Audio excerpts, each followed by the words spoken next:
Hello students, आप सभी का स्वागत है हमारे चैनल पे। आज के इस वीडियो में हम क्लास 12th का व्यवसाय अध्ययन यानी बिजनेस स्टडी का छत्तीसगढ़ माध्यमिक शिक्षा मंडल रायपुर ने असाइनमेंट जो जारी किया अगस्त माह के, इसका असाइनमेंट नंबर 1 है। इसके आंसर्स आज के इस वीडियो में हम देखेंगे। तो व्यवसाय अध्ययन का सब कंप्लीट सॉल्यूशन आज के इस वीडियो में हम देखेंगे। तो इसके पहले यदि आप चैनल पर नए हो और अभी तक चैनल को सब्सक्राइब नहीं करा है तो जल्दी इस चैनल को सब्सक्राइब कर लीजिए, ताकि आपको असाइनमेंट के सारे कंप्लीट सॉल्यूशन मिल सके। साथ ही अपने दोस्तों में वीडियो को शेयर करें, वीडियो को लाइक करना बिल्कुल भी ना भूलें और अपने सभी दोस्तों से कहे कि चैनल को भी सब्सक्राइब कर ले, जिससे उनकी भी हेल्प हो सके।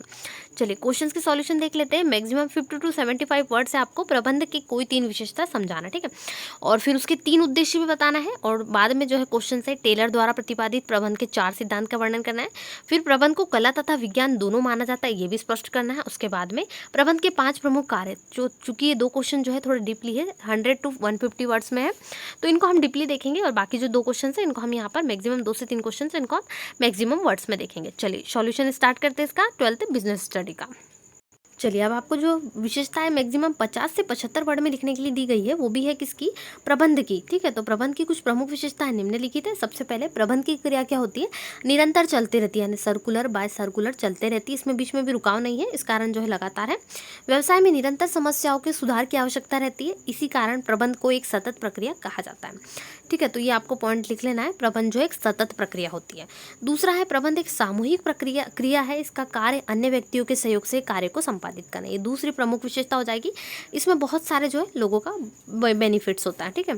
तीसरा है प्रबंध कला भी है और विज्ञान भी, क्योंकि इसके वैज्ञानिक एवं कलात्मक रूपों को अलग नहीं किया जा सकता है। बहुत अच्छा पॉइंट है। आप चाहे तो क्या कर सकते हैं, इस पॉइंट को थोड़ा डिटेलिंग भी कर सकते हैं। वैसे आपको एक क्वेश्चन आया इससे संबंधित कि कला और विज्ञान से प्रबंध का, तो उसमें भी हम इसकी डिटेलिंग देख लेंगे, ठीक है। या फिर आप चाहे तो इसमें और मैंने विशेषताएं इंक्लूड की है, जिससे कि आपका आंसर अच्छे से कंप्लीट हो जाए। तो आपको खासकर 3 विशेषता पूछी, तो मैं यहाँ पर आपको मैक्सिमम 5 बता देती हूँ, जिससे आपको आसानी हो और आपको जो अच्छी लगे वो आपको याद हो जाए, वो आप इसमें लिख सकें। अच्छी से अच्छी विशेषता इसमें लिखने की कोशिश कीजिए। वास्तव में प्रबंध एक सामाजिक क्रिया है, क्योंकि मुख्य रूप से इसका संबंध व्यवसाय के मानवीय तत्व से है। संस्था के सभी कर्मचारी समाज के ही अंग होते हैं। प्रबंध के सिद्धांत विश्वव्यापी है, किसी भी उपक्रम में जहां मनुष्यों के समन्वित प्रयास होते हैं, प्रबंध के सिद्धांत लागू किए जा सकते हैं। तो ये कंप्लीट आंसर आपको लिख देना है यहाँ पर प्रबंध की विशेषताओं में। इसके बाद नेक्स्ट क्वेश्चन का आंसर देखेंगे। नेक्स्ट क्वेश्चन आपको इसके उद्देश्य पूछे गए हैं, क्या है प्रबंध 8 400 400 400। जी हाँ, याद कर लीजिए व्हाट्सएप नंबर, क्योंकि अब चाहे आपका मैथ्स का सवाल हो या फिजिक्स केमिस्ट्री बायोलॉजी का, आपके हर डाउट हर क्वेश्चन का मिलेगा तुरंत वीडियो सॉल्यूशन, वो भी सीधा आपके व्हाट्सएप पर। बस आपके फोन में डाउटनेट का 8 400 400 400 व्हाट्सएप नंबर सेव कर लीजिए और चैट ओपन कीजिए। फिर जो भी आपका डाउट है वो सवाल की आपको बस फोटो खींचनी है, उसे क्रॉप करना है और 5 सेकंड में आपको उसका वीडियो सॉल्यूशन मिल जाएगा। क्लास 6 से 12th, IIT, JEE mains, advance, NEET, CBSE board और सभी स्टेट बोर्ड्स के बच्चों के लिए। तो देरी किस बात की, अभी चाहिए 8 400 400 400 पर अपना सवाल व्हाट्सएप कीजिए और अपने सभी डाउट्स को आउट कीजिए। लिंक डिस्क्रिप्शन में है प्रबंध की विशेषताओं में। इसके बाद नेक्स्ट क्वेश्चन का आंसर देखेंगे। नेक्स्ट क्वेश्चन आपको इसके उद्देश्य पूछे गए हैं, क्या है प्रबंध के उद्देश्य, तो उसको देख लेते हैं। क्योंकि ज़्यादा क्वेश्चन में आपको डीपली नहीं लिखना है इसको, यहाँ पर आपको 75 से जो मैक्सिमम 50 से 75 वर्डों में लिखना है, ठीक है। तो उद्देश्य आप 2-2 लाइनें, ज़्यादा नहीं समझाएंगे, उद्देश्य में 2-2 लाइनें समझा देंगे, ठीक है। तो मुख्य उद्देश्य क्या है इसका, जो उद्योग है उसको सुचारू रूप से चलाना है, जैसे कि व्यवसाय के लाभ के उद्देश्य को ध्यान में रखा जाना चाहिए। तो यदि आप चाहे तो केवल इनमें पॉइंट इंक्लूड कर दीजिए मेन में। जैसे प्रबंध के व्यापक उद्देश्य कैसे है, सबसे पहला है संसाधनों का इष्टतम उपयोग, यानी ज़्यादा से ज़्यादा उपयोग हो। तो यहाँ पर आप लिख देंगे प्रबंध के 2 लाइन लिख दीजिए सिर्फ इतनी। प्रबंध के सबसे महत्वपूर्ण उद्देश्य उद्यम के विभिन्न संसाधनों का सबसे अधिक आर्थिक तरीके से उपयोग करना है, ठीक है। ये हो जाएगा पहले पॉइंट में। या चाहे तो आप लिखना चाहते हैं, जो स्टूडेंट चाहते हैं कि हमें थोड़ा कम लग रहा है, तो वो ये भी लिख सकते हैं।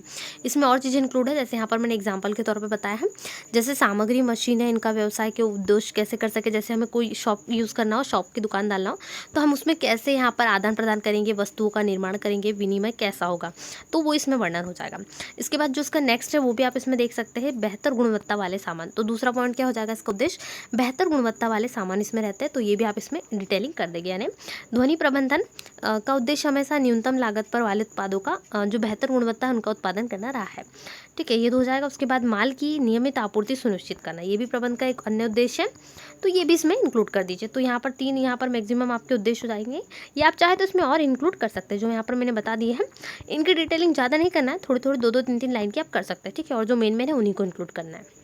चलिए इसके बाद जो नेक्स्ट क्वेश्चन है वो है टेलर के सिद्धांत। टेलर के प्रमुख 4 सिद्धांत जो थे उन्होंने प्रतिपादित किया, तो ये सिद्धांत के 4 प्रमुख आपको लिखना है, ठीक है। तो पहला है वैज्ञानिक विज्ञान पद्धति ना कि अंगूठा टेक नियम, ये पहला था टेलर का। तो टेलर का क्या मानना था? टेलर का मानना था कि यदि सभी प्रबंधक अपने अपने नियमों का पालन करेंगे तो वह ज़्यादा से ज़्यादा सफलता प्राप्त नहीं कर पाएंगे। इसलिए टेलर ने यह कहा कि सभी प्रबंधकों को कई नियम अपनाने चाहिए तथा उनको बार बार प्रयोग करना चाहिए, फिर जो सबसे अच्छा हो उसका चुनाव करना चाहिए। तो ये आपका फर्स्ट आंसर कंप्लीट हो जाएगा। इसके बाद इनका दूसरा सिद्धांत क्या था? दूसरा था सहयोग। प्रबंधकों तथा कर्मचारियों के बीच में किसी भी प्रकार का मतभेद नहीं होना चाहिए, दोनों एक दूसरे का साथ देना चाहिए, दोनों को आपस में लड़ना भी नहीं चाहिए, और कर्मचारियों को कभी भी अपनी किसी नाजायज मांग के लिए हड़ताल पर नहीं जाना चाहिए, तथा साथ ही साथ प्रबंधक को अपने कर्मचारियों का अच्छे से ख्याल भी रखना चाहिए। यदि प्रबंधक अच्छे से ख्याल रखता है तो कर्मचारी अपने जो है 100% वर्कों को देते हैं, और यदि यहाँ पर प्रबंधक नाराज रहता है या फिर बार बार अपना घमंड बताता है या फिर प्रबंधक कई बार नाराज हो जाता है तो कर्मचारी अपना जो 100% नहीं देते और ना ही वो व्यवहार उस तरीके से यूज़ करते हैं, ठीक है। तीसरा हो जाएगा समन्वय, जो इसका प्रमुख कारण था। तो प्रबंध मालिक तथा कर्मचारियों के बीच माध्यम का कार्य करता है। यदि दोनों एक दूसरे से, नौकर मालिक का कैसा संबंध है ये इस पर हो सकता है, यानी यदि एक दूसरे को यदि ऐसा समझ लिया जाता है तो यहाँ पर एक दूसरे के प्रति आपको भावनाएं अच्छी रखना होगा, ठीक है, और भाव भी। तो ये इसका हो जाएगा। इसके बाद जो चौथा और प्रमुख है वैज्ञानिक चयन और शैक्षणिक रूप से प्रशिक्षित वैज्ञानिक प्रबंध भी, सिर्फ आपका पॉइंट हो जाएगा वैज्ञानिक चयन और शैक्षणिक रूप से प्रशिक्षित। तो इसमें कैसे काम करता है? ये मान्यता देता है वैज्ञानिक कार्य यदि करते हैं हम, इसके परिणाम स्वरूप जो श्रेष्ठतम पद्धति विकसित की गई है उसको सीखने के लिए कर्मचारियों का प्रशिक्षण आवश्यक था। टेलर का विचार था कि कार्यकुशलता की नींव कर्मचारी चयन प्रक्रिया में ही पड़ जाती है। प्रत्येक व्यक्ति का चयन वैज्ञानिक रीति से होना चाहिए। जो कार्यों से सौंपा जाता है वह उसकी शारीरिक, मानसिक और बौद्धिक योग्यताओं के अनुरूप होना चाहिए, ठीक है। तो ये आपको पूरा आंसर इसमें लिख लेना है। तो यहाँ पर ये कंप्लीट हो जाएगा। उसके बाद अगले प्रश्न की ओर बढ़ेंगे।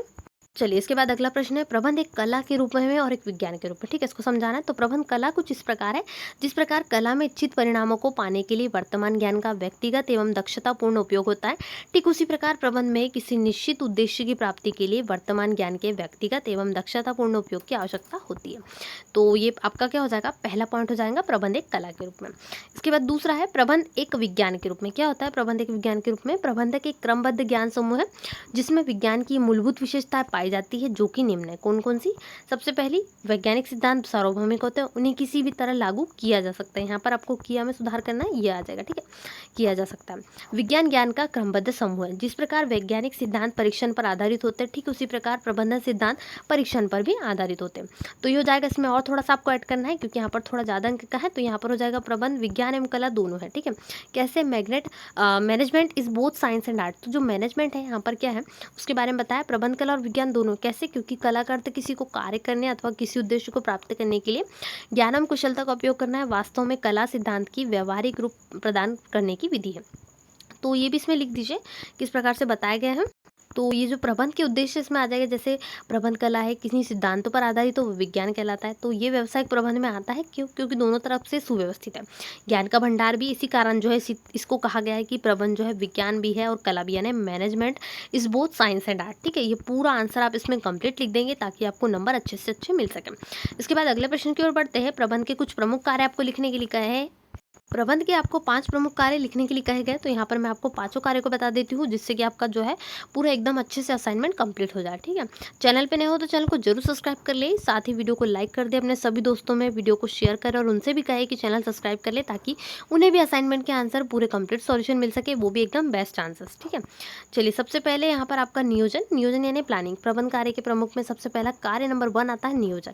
क्या होता है नियोजन? मस्तिष्क की हमारे, हम जैसे किसी भी चीज़ की प्लानिंग कर लेते हैं, कल मुझे इतने बजे जाना है, उसके लिए मैं क्या क्या करूँगा या करूँगी, उसके लिए पहले से आप प्रोग्राम निश्चित कर लेते हैं। आपकी इतनी सारी चीज़ें होती, फिर मुझे इस तरफ जाना है, ये चीज़ें करना है, तो ये आपका प्लान बन जाता है, ठीक है। ये सब कुछ किस में बन जाता है? दिमाग में। इसको आप लिख के नहीं बनाते हो, हालांकि दिमाग में ही तय हो जाता है।